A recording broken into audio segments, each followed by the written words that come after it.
आई रई रई रई रई रई रई रई रई है कहवा स्वर्गवा बनल बाए भाई के हुए जो हो खेऊ रहिया बतावे के कर माई बाबू स्वर्ग में पहुँचले मनवा के हमारी भरमवा मिटावे जियते उ पहुँची ना मुअते उ जाला आ वापस जे आइल वो कर दर्शन करावे।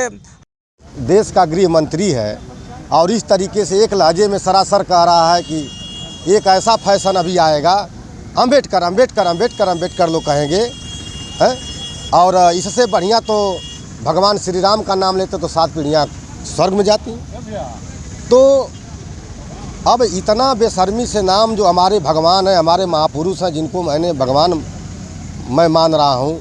और आपने भी ये कहा कि दलित समाज नाराज़ है। दलित समाज नहीं, सर्व समाज नाराज़ है। लेकिन ये है कि कोई ज़्यादा उतावला है, कोई थोड़ा कम उतावला है, लेकिन सर्व समाज के लोग नाराज़ हैं, पूरे देश में नाराज़ हैं। उन्हीं के साथ जो इस देश के प्रधानमंत्री जी हैं, जब इस देश के प्रधानमंत्री बने तो जा कर के बाबा साहब के चरणों में नमन करते हैं और कहते हैं कि अगर बाबा साहब ने इस देश का संविधान नहीं लिखा होता तो हम एक चाय बनिया का बेटा चाय बेचने वाले जिस देश का प्रधानमंत्री नहीं बन पाते। तो उनको भी देखना चाहिए। अब लेकिन ये लोग कहते तो हैं, लेकिन कहीं ना कहीं पीठ पीछे छुरा भोंकने का काम करते हैं। आप कह रहे हैं कि सिर्फ वोट के लिए? हाँ, एकदम वोट के लिए। वोट के लिए दिखावा करते हैं, दलित के साथ बैठ करके भोजन करेंगे और फिर कहीं अगर दलित घोड़ी पे जा करके शादी करना चाह रहा है तो उसकी हत्या करेंगे, उसको चलो मारे ठीक है, इनसे पीटेंगे। बात करें। सर आपका नाम वोट क्या के है? लिए। मेरा नाम बिच्छू आनंद है और मैं सिर्फ इतना ही कहना चाहूँगा देश के गृह मंत्री अमित शाह जी से कि अमित शाह जी यदि बाबा साहेब अम्बेडकर संविधान नहीं बनाए होते और वोट देने का अधिकार नहीं दिया होता तो शायद आप लोग गृह मंत्री नहीं होते। आपको इतने उच्च पद पर रह करके ऐसे महान व्यक्ति जो भारत ही नहीं पूरे विश्व जो कि उनके विचारों को मानता है, आपने उन पे टिप्पणी किया है, ये आप जो कि गलत किया है, इसलिए आपको माफ़ी मांगना ही चाहिए।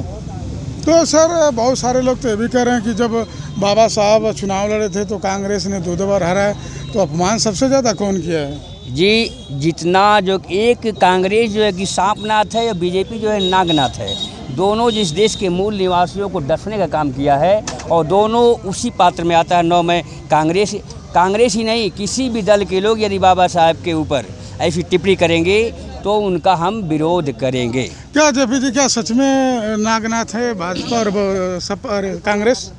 ये देखिए, यह आप दोनों पार्टियों के अंतरात्मा पे जाएंगे जो उनकी मूल विचारधारा है। तो यह जो भारतीय जनता पार्टी वैश्वीकरण की राजनीति करती है और कांग्रेस पार्टी तुष्टीकरण की राजनीति करती है, इसमें कोई दो राय नहीं है। ठीक है, लेकिन ये तो कहा जाता है कि बसपा ने कितना बार समर्थन दिया केंद्र में कांग्रेस को? देखिए, बसपा ने कुछ शर्तों पे समर्थन दिया था और मान्यवर साहब हमेशा कहते थे कि हम जो है अवसरवादी हैं, जब भी हमको अवसर मिलेगा उसका लाभ लेंगे। वो हमेशा इसके पक्षधर थे। कांशीराम साहब हमेशा कहते थे कि हम अवसरवादी हैं, इसलिए कि हम जो है आज तक जो है सत्ता पे आज तक स्थापित नहीं हो पाए, केंद्र से एकदम हमेशा बाहर रहे। प्रदेश की सत्ता उनके समीकरण के हिसाब से, उनके मेहनत के हिसाब से और लोगों के अच्छे कर्म के हिसाब से उनको 4 बार मुख्यमंत्री बनने का अवसर मिला। ये माननीय कांशीराम जी का फार्मूला था जो है। तो कांशीराम तो बार बार कहते थे कि हम अवसरवादी हैं, जहाँ भी अवसर मिलेगा उसका लाभ हम लेंगे, लेकिन हाँ एक अपने शर्तों के अनुसार जो है। तो क्या सर जो बहुजन नहीं जान पा रही थी कांग्रेस को कि जो बाबा साहब को खुद 2 बार चुनाव हराई और यहाँ तक कि उन्हीं की सरकार में उन्होंने अपना इस्तीफा भी दिया थे, तो अपमान कौन किया सबसे ज़्यादा? सर सबसे ज़्यादा और कम की बात तो नहीं है, वो तो ठीक है कांग्रेस ने भी किया, लेकिन बीजेपी ने भी कहीं का छोड़ा नहीं है।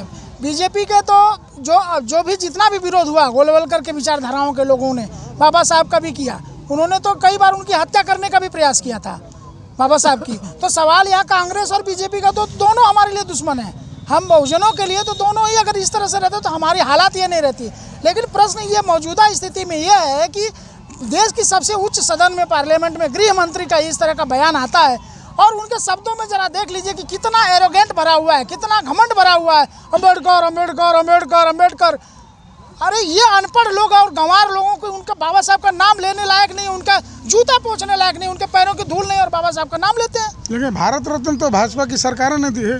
भारत रत्न भाजपा की सरकार तो नहीं दी है। वो तो जब अगर हमारे लोगों की ताकत मानवर साहब कांसीराम ने बनाया, और जब डाउन टू अर्थ लाया, जब हम अपनी ताकत बना लिए, कांसीराम साहब ने हमको उस लायक बनाया, बाबा साहब को घरों से निकाल करके और जो लोगों तक जन जन तक पहुंचाने का जब काम किया, तब सरकार जो झुकती हुई नजर आई। उस समय तो उन्होंने भाजपा ने और लोगों ने तो उनके ऑफर भी दिया था कि राष्ट्रपति बना देंगे। तब कांसीराम साहब का कहना था कि भाई मुझे राष्ट्रपति नहीं, मुझे अगर बनाना है तो प्रधानमंत्री बना दीजिए। आज की जो स्थिति देख रहे हैं, पूरे राष्ट्र निर्माण में बाबा साहब डॉक्टर अंबेडकर का कितना बड़ा योगदान रहा।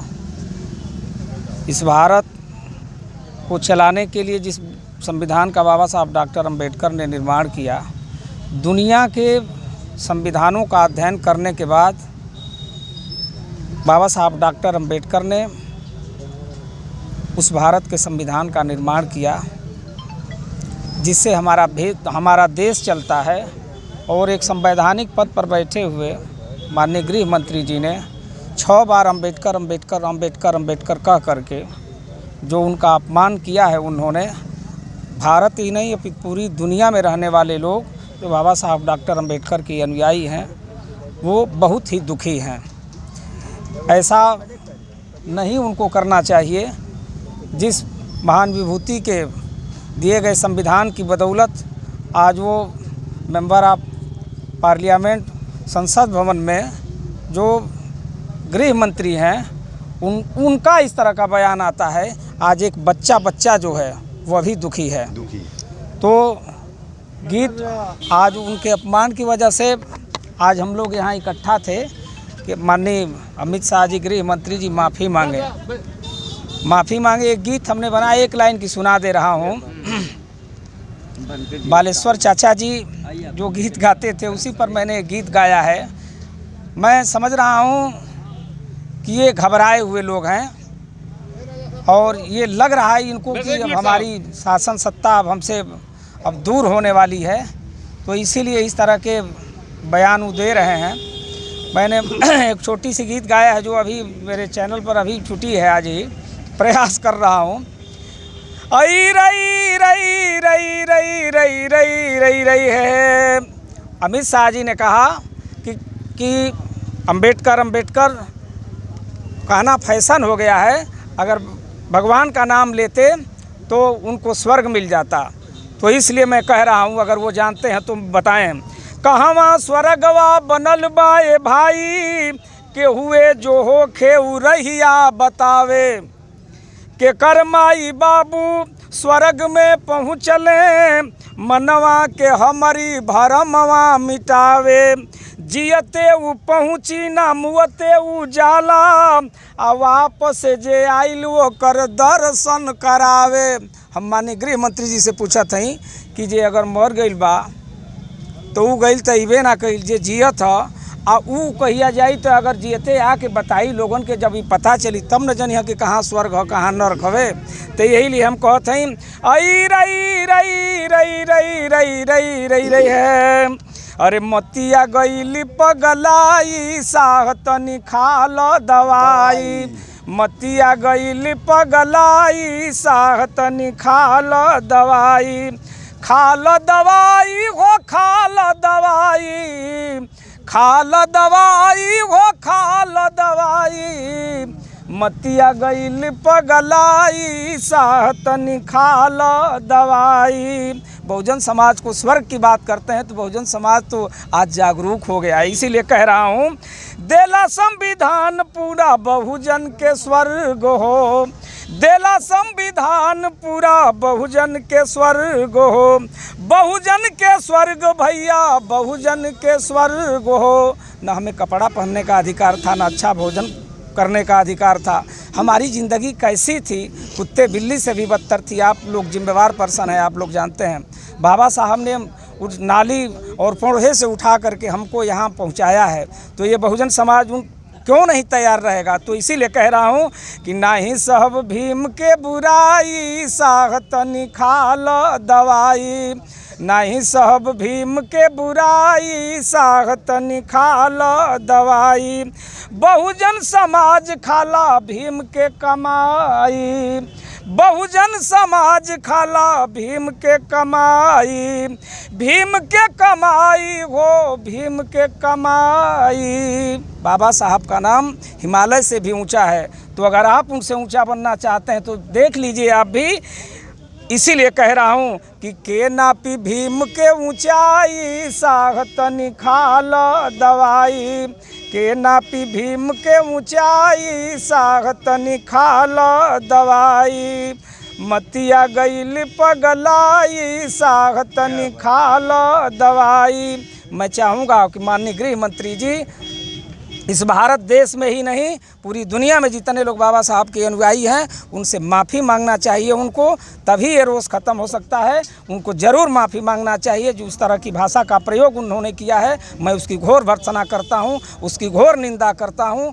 आज बाबा साहब डॉक्टर अम्बेडकर की बदौलत ये बहुजन समाज सर उठा करके जीवन जी रहा है, यही उनसे देखा नहीं जा रहा है। सच तो यही है।